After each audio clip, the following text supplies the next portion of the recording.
Good morning. Today we are going to review the electrostatics topics covered on the AP Physics 1 exam. Hey guys. Hey Bo. Hi Bo. Flippin' physics. Let's start with the concept of the elementary charge. 1.6 times 10 to the negative 19 coulombs. It is called the elementary charge because it is the smallest charge ever to be isolated. Two examples of particles with this magnitude charge are the proton and the electron. They both have the same magnitude charge, the elementary charge. However, the electron has a negative charge and the proton has a positive charge. The electron is a fundamental particle. The proton is not.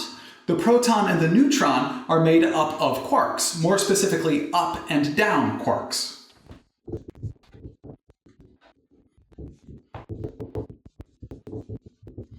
A proton is composed of two up quarks and one down quark, and a neutron is composed of one up quark and two down quarks.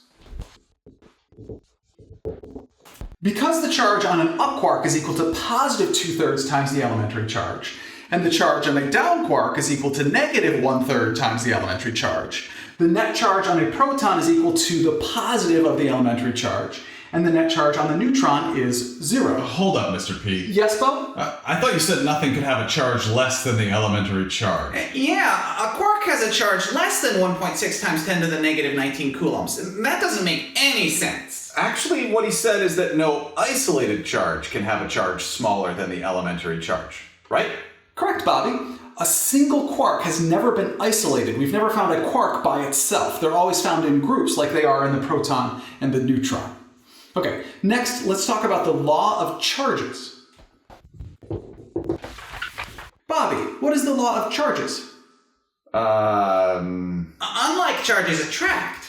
And like charges repel. That's right. Therefore, if we have two like charges, two positive charges, for example, they will repel one another.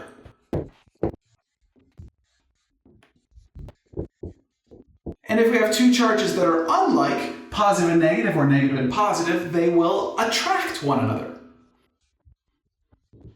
And if we have two negative charges, they are again like charges and they will repel one another.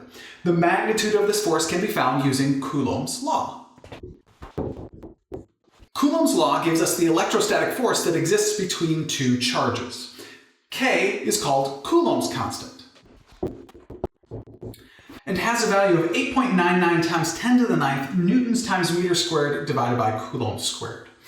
Q1 and Q2 are the charges of the two particles, and R, well, actually, let's bring up a similar equation so that we can talk about the value of R.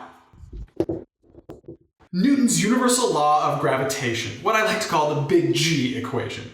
Notice the similarities. We have Coulomb's constant instead of the universal gravitational constant, and we have charges instead of masses. However, we have the same R, which means, class, R is not The radius. R is The distance between the centers of charge of the two charges. This can be confusing because sometimes R is The radius.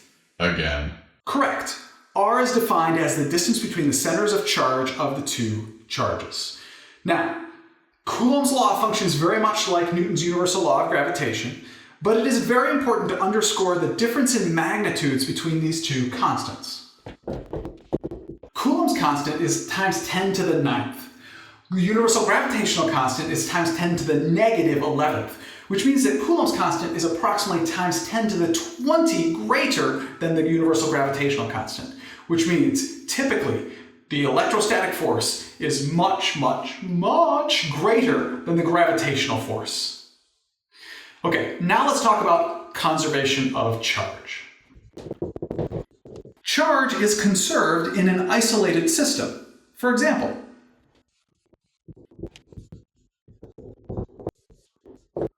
let's say we have two spheres that are electrically isolated from everything else. The net charge on the first sphere is positive 4 coulombs. The net charge on the second sphere is negative 2 coulombs. We're going to touch those two spheres together and then separate them. And the question is, what are the final net charges on each of the two spheres? Billy? Well, the system is isolated, so the total net charge will be conserved. Therefore, the total net charge is positive 4 plus negative 2 coulombs, or positive 2 coulombs. That's the total net charge. I'm not sure what the net charge on each sphere will be, though. Remember, like charges repel, so it will balance out with half the total charge on each sphere. So then each sphere will have a net charge of positive 1 coulombs after we pull them apart.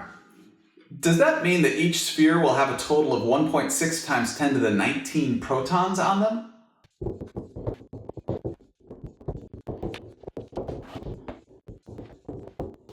Actually, no, Bobby. Each sphere doesn't end with 1.6 times 10 to the negative 19 protons on it.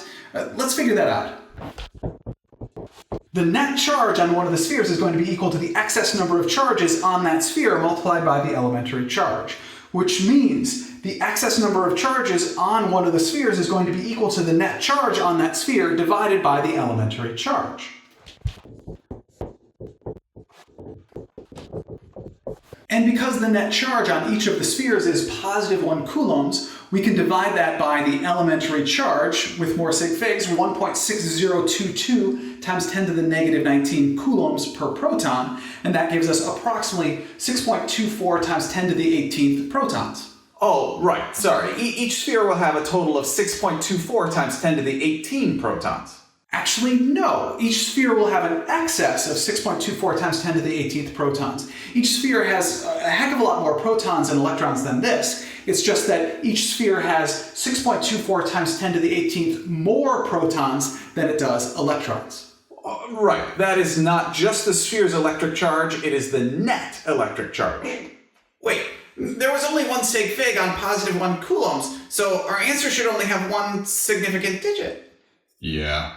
We have reached the end of my review of electrostatics for the AP Physics 1 exam. My next review lesson is about electricity. You are more than welcome to enjoy that video. You may also visit my website, flippingphysics.com, where you will find all of my AP Physics 1 review lessons organized with lecture notes. Thank you very much for learning with me today. I enjoyed learning with you.